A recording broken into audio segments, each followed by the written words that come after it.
Yo, hello guys, and welcome back to NCAA Next 23. We're here on the NCAA 06 mod, and we're back here. And season number 3 has went and gone. Well, it's not gone completely. We got the national championship to watch, but we also got to talk about what happened. You can see here the news article is postseason skirmish. The Gator Bowl hosts the number 12 Texas A&M and the number 13 Nebraska. We're gonna get to all that, right? But man, we got an interesting year to cover. But first, I guess let's get into our personal team, right? My team. We finished 9-4. Another year where, we didn't finish 8-4, right? At least, but we did finish 9-4, really around the same, but again, we didn't get invited to the conference championship because we finished 5-3 in the conference. Just another lackluster year. We did turn it around at the end of the year, but this year we lose our bowl game against Utah, 28-34. It was a very good game, and we lose our first ever bowl game, which sucks because that's gonna drop us out of definitely the top 10. But we're working, we're building up the Wildcats a little bit at least, but yeah, it's kind of just the same thing every year. We're having winning years, and I actually do think that on the season or on the career so far, we actually, yeah, we are. Here's our report: 26-12. So I mean, Chris Kallman, that's not a bad career so far, and we are. What, 2-1 in the bowl records, 4-3 versus top 25 teams, and every season so far has been a winning season. But we're trying to get those conference titles and national titles up here before this series ends, but we'll see. But more importantly, we focus on the universe here because this is really, me trying to get players for our draft classes, right? That's the fun part of this, man. And there you have it. 2 teams coming back. I mean, you have the USC, who was in the season number 1's national championship, and Georgia, who just is coming off of winning the national championship a year ago. Now, Georgia's road here was pretty damn impressive. Matter of fact, it was perfect, actually. They are 12-0, and they look better than ever. They look better than last year, actually. But USC, well, they got some familiar faces, actually, believe it or not. They have one in particular. Now, a lot of their team has left. All right, Dak Keister isn't there anymore. Nathan Jennings, John Skaggs, a lot of players that were on the team in year number 1 are not there. But there is one guy there that he's going to get 2 national championship shots. He won, last one. He's got a chance to win another one, but we're gonna get to that first. First, let's cover their seasons, because I do like to do that. It does give us kind of a picture on what it took for them to get here. And so what we're going to do is go by team, and we'll take a look at Georgia first here, because it should come up first. And so okay, let's take a look. We already know that they didn't lose anything, but they had some close calls. Starting off kind of rocky, I guess, against Arizona. Ultimately just dogging everyone in their path. Holy crap. Going a bye, and then, okay, Vanderbilt. That's a close one. Maybe the rest wasn't the best thing for them. But then they have another close game against Alabama. And then they beat Florida pretty easily. Then a very close game against Missouri. They dog Auburn, dog Cincinnati. And then they take a big bye. And this was one thing that worried me. They're going to take a 3-week bye break from football, right? And face Alabama, where they barely won, and then they come out and they just dog them 31-7. So they have not slowed down at all, not like you would think. And now we're here a week later, and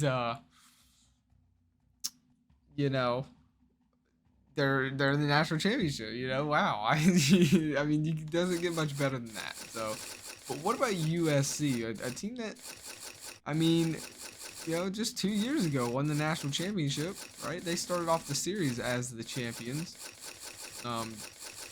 Despite maybe not being the best performance, they still got the win nonetheless. How did they play? Well, very close game against Vanderbilt. They had a very odd start to the year. Bye, game, bye, game, bye. It's kind of weird. But, you know, they're kind of beating, you know, that kind of schedule can be weird. And they end up losing to Colorado 29-34, bouncing back and dropping a 60 bomb on UCLA, and then dropping a 45 bomb on Cali. 33. I mean, their offense was flying. They really took this loss series like to heart on offense, because holy crap, they have not scored. They didn't score anything less than that ever since, or 4 weeks in a row. I mean, they only scored 29 and they lose. So what do? 60 and win, 45 and win, 33 and win, 50, 58 and win, 35 and win, 34 and win. And then, okay, then it gets close and they finally, you know, have a little, but defense kind of steps up, not really. A very close game. They end up pulling it off against Utah, 35, beating Notre Dame, take a bye, 49, and now they're in Georgia. Do you guys realize this is like one of the best offenses in the league? I mean, the fact that when they lost their first game and they scored 29 points and never did it again except for one time, where they actually ended up edging out a win over Utah, but that's it. They mean business. And I do think Georgia is going to have their hands full here. This will be the toughest match Georgia has faced. Now, don't get me wrong, Alabama has a good school, but in this universe, Alabama isn't the Alabama that we know in real life, right? So let me just show you in my Metro universe here, my channel history. Alabama actually hasn't had that much success. Not even coming close to being a national championship team here. Finishing 9-4. That's around what they finish every year, every season so far. We've only played 3, but again, they finished that the last 3 years in a row. So just keep that in mind. I do think Georgia is facing a tougher team than they ever have. So now it's time. Let's go ahead and dive into the teams and who is MFL eligible, who's playing to try and make it to the pros here, to my Madden franchise. So who are we going to be keeping our eyes out on? Well, let's take a look at Georgia first. They're coming off of a year ago. You know, they just won that national championship, and their team does look a little bit different. I actually wanted to pull that up for a second if I could.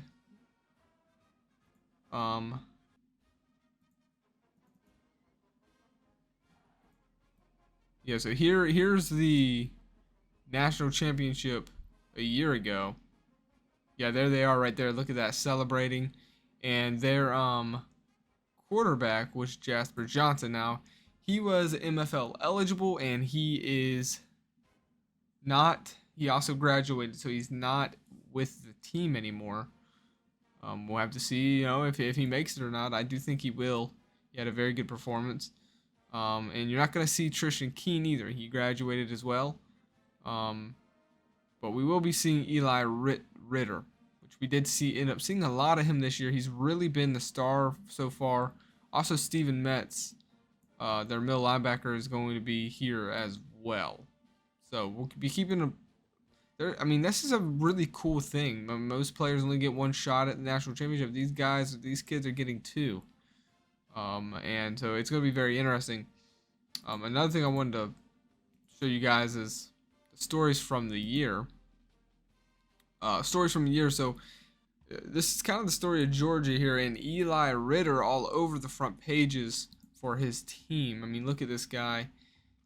The tight end, he played in the last national championship, and I have a little booklet here that I write down on when the national championship game is over.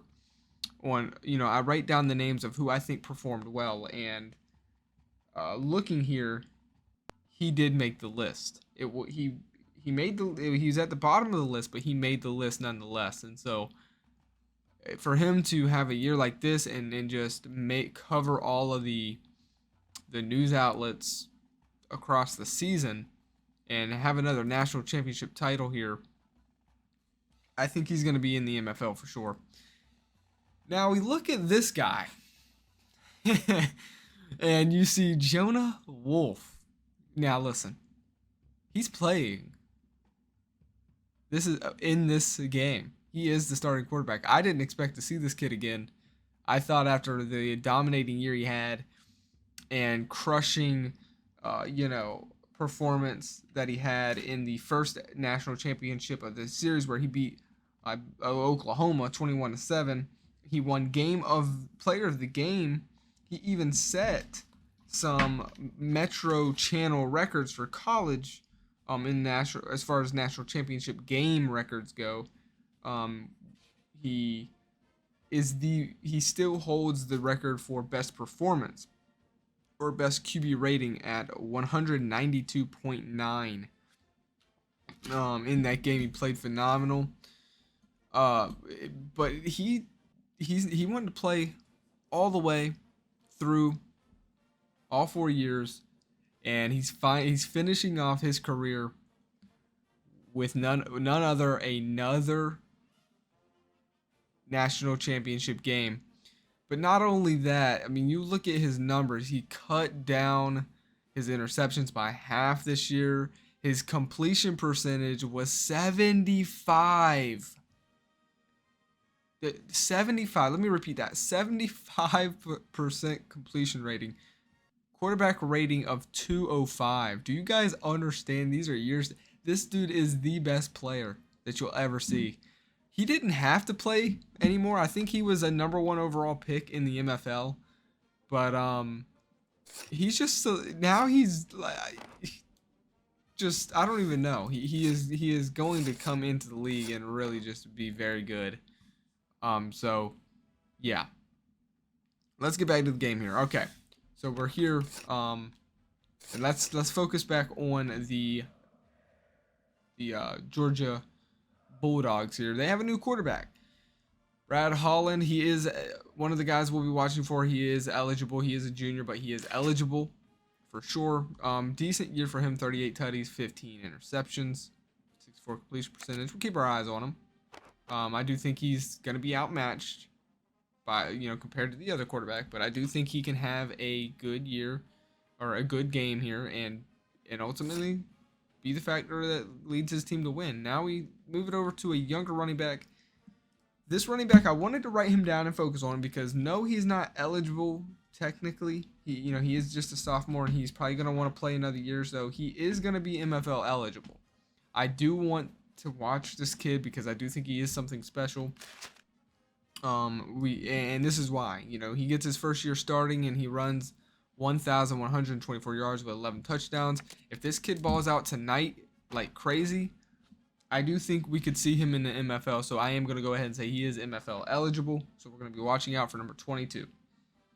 Just so you know, national championship game record for running back has actually been set by none other than Cap Keister. The most yards ever ran in a national championship game here on my channel, in my universe, is 75 yards.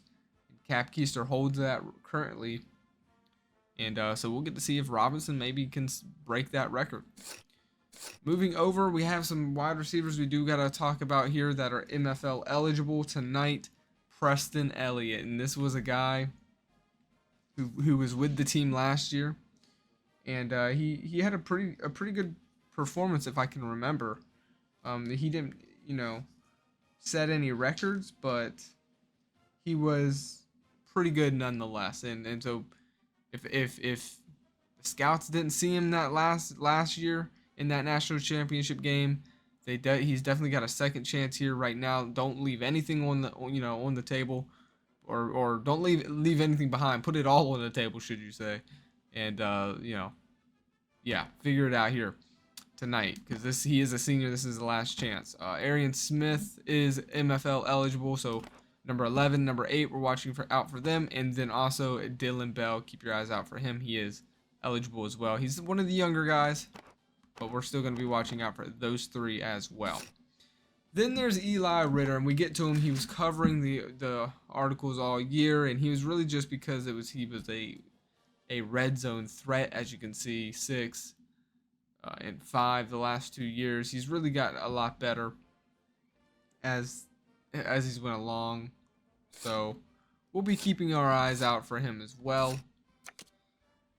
And see, he was with them last year as well. Now in the last game, I do believe he, like I said, he made my list. He had, I think, 2 catches and like 40 something yards, 60 something yards. It wasn't a bad day for him. I think we're gonna definitely see Eli Ritter in the MFL, but how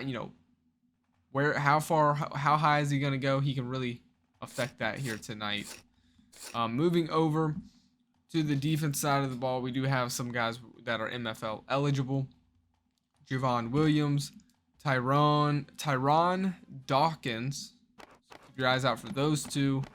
And Christian Miller, if he gets play time here today. We'll be keeping our eyes out for 52, 93, and 78. Moving over to the DTs, Dameek Alexander is MFL eligible, number 99. We'll be watching him.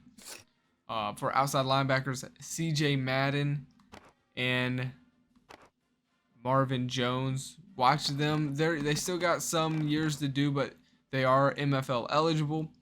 So if they have a crazy performance here tonight, we could be seeing them in the MFL. Then there's Steven Metz. This guy last year set a record for the national championship game with 1 interception being the record. He still holds that. So it's going to take someone getting 2 interceptions in this game to beat that. He had a very good performance last year, and he's going to be an MFL player for sure, but he could really make his draft stock go even higher here today. Steven Metz is a very good player. Decided to play his last senior year, and I don't blame him. I mean, he's really good. Let's just hope he doesn't take an injury, and keep our eyes out on number 1. And also, Jamon Foster is MFL eligible, so keep our eyes out for him as well. At cornerback, we have Owen Barnes, and I think I really like this guy a lot here. He's actually my favorite corner. I'm actually liking him more than Devin Green, who was once my favorite, but he kind of got exposed in that first national championship game against, I believe he was on Oklahoma's side. He got exposed by USC. But Owen Barnes actually set a record here in the national championship game for most tackles in one game, which is 5. In my universe, he still holds that record here. So we'll see what he can do. This is his last game of his college career. I definitely think we're going to be seeing him in the MFL. I think he is a top corner prospect. We'll keep our eyes on him even more, though, in this game. Number 20, Dalen Everett is MFL eligible. So number 6, watch out for him.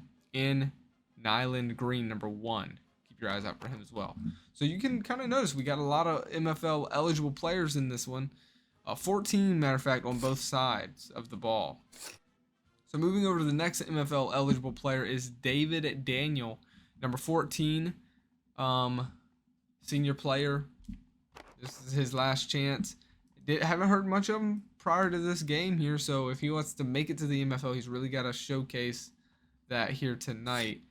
So we'll keep our eyes out on him. And then Luke Ness, kicker, is MFL eligible. We'll keep our eyes out on him. He actually struggled in the last year's. I'm pretty sure he missed a kick in the national championship game a year ago.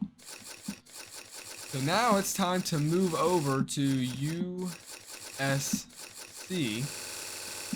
and see exactly what we're looking at here. I'm just so amazed at Jonah Wolf. I'm actually not gonna lie. I'm pretty pumped and excited to get to watch him play one last time here in college. Jonah Wolf is got by far my favorite player so far coming in, probably into the MFL. I doubt I'll get him at, because he's just, he looks like he's going to go number 1 overall. But I mean, dude, he is so good. Jonah Wolf is so freaking good. And we're going to get to watch him here tonight I think everything runs through him. This is the number one offense, mainly one reason because this guy is so good. So we're gonna be keeping our eyes on this cat, and I think he's gonna steal the show here tonight. We'll see. You know, I don't think he needs to necessarily showcase himself, so maybe they run it a little more, try and get Raleek Brown some footage, so maybe he can make the MFL. Dude's got a big head, and dude, like, look at that thing, holy crap. It just looks so, like, why does it look like that? So, you know, maybe Jonah Wolf will be a good teammate here and give a Raleek Brown a little bit of extra handoffs. It's probably not up to Jonah Wolf, though. It's really just up to the coach. But Brown is MFL eligible, so we'll be keeping our eyes out on number 32. Moving over to the wide receivers, we actually have some subscribers on this team. They submitted their players and they are in, and so this is their big shot here. Are you going to make it to the MFL? And if you want to be like these guys, you know, just leave a comment down below. It's got to be a name that has never been submitted, though, because this is a new era of the MFL, so keep that in mind. But let's go ahead and go over them. Gary Bryant is a senior. Haven't heard much from him. He wasn't with this team when they won their first national championship game back in season 1, but he's here today, and he's here to make a statement on why he should be in the MFL. And he had a very, very, very good season this year with 1,381 yards and 13 touchdowns. So I think we could be seeing him in the MFL. We'll see what he does here, you know, and we'll see how, we'll see what happens. Moving over, Keandre Simmons is one of the subscribers here. He is a junior, so I don't know. It's gonna be. We're gonna see what happens with him. I mean, he is MFL eligible here, so if he really does good here tonight and feels like that's enough, that's all he needs, he may not be back. But then again, we could be seeing him next year. But either way, we don't really know until these players decide it. But Keandre Simmons has had a pretty decent year. I think we'll see him stay again. But these two are MFL eligible, so we'll be keeping our eyes out on number 1 and number 14. Moving over to tight ends, it's another subscriber here, Willie Jackson Jr., number 9, 6'7", 212, man, big boy, but well, he's tall, but not as big as you would maybe want at tight end. He is MFL eligible as well, and you can see what he's done on his career so far. I do think we'll probably be seeing him again next year, maybe he does, but either way, he is MFL eligible. He really wants to impress the scouts here tonight as well.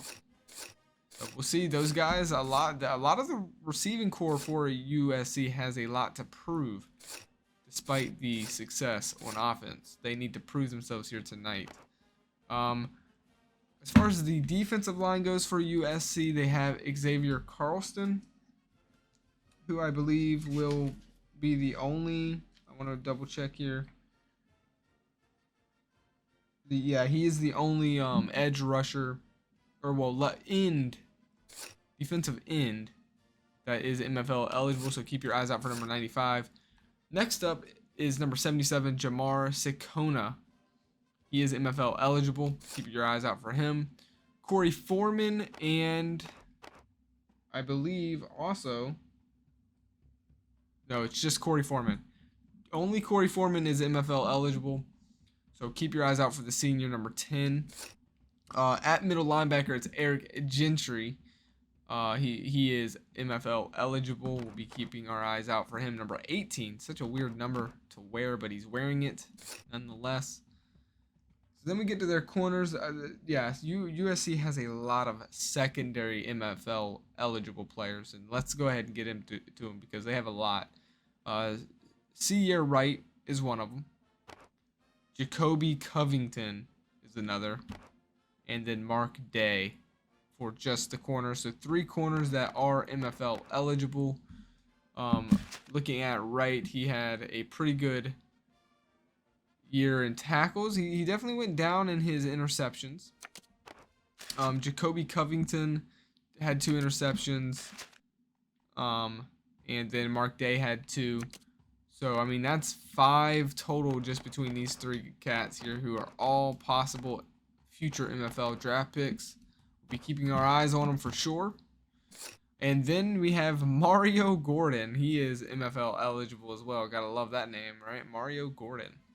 Um, and then, unfortunately, Bullock, who I believe was actually with them in the first game. I could be mistaken, but I do believe he was in the first national championship game. And yeah, he took a career-ending injury. He is not going to be MFL eligible. He'll finish out on the sideline here. Like his college career is done. His football career is done. So it's just unfortunate. But that does give this kid a chance to shine, and it has since Bullock's injury. The junior who didn't get much playing time, Anthony Beavers, has stepped up this year, and he's got a chance now. He is MFL eligible here tonight. If he can really prove to the scouts that he deserves a pro league chance and kind of catch up on the missed time and opportunity of starting, I think tonight, is the night to do it. Anthony Beavers is MFL eligible. We'll get to watch number 15. Watch out for number 15. See if he can make something happen. So that is it, man. That is the teams. Some really familiar faces. It's interesting. I'm so pumped to get to see Jonah Wolf win this, or I say win this, but I'm excited to watch him, play again, because this will be the last time. No matter what, this is going to be the last time we get to see him in college. So it's kind of cool to have 2 games of taping him, because I know he's going to the NFL. He's just too good not to. Even if their team loses tonight, I don't think he's it's going to hurt his draft stock at all. So now I like to always make my who do I think is going to win, my pick. And so I wanted to take a look at this just real quick, the game information. Obviously, total offense. We know that USC has the best offense. It's kind of clear as day. But then you look over and Georgia has a top 6 defense, or the 6th ranked defense. I think USC struggles in the run game, but they dominate their pass game. Right? You can see they have one of the worst rush offenses in this whole category, but the best pass. Whereas the Georgia just has like a mediocre offense, but a very good defense. So I don't know. I think I'm gonna have to say USC. I do think USC is gonna beat Georgia. I think Georgia is a very good scoring offense. I think USC is just gonna outscore them. I don't know. I think because it's hard because you got USC's defense is their weakness as well. They say defenses win championships. I think we're gonna have to see if that's true here today because I don't know. Georgia's very good at stopping the pass. I am noticing like they got a top 5 defensive.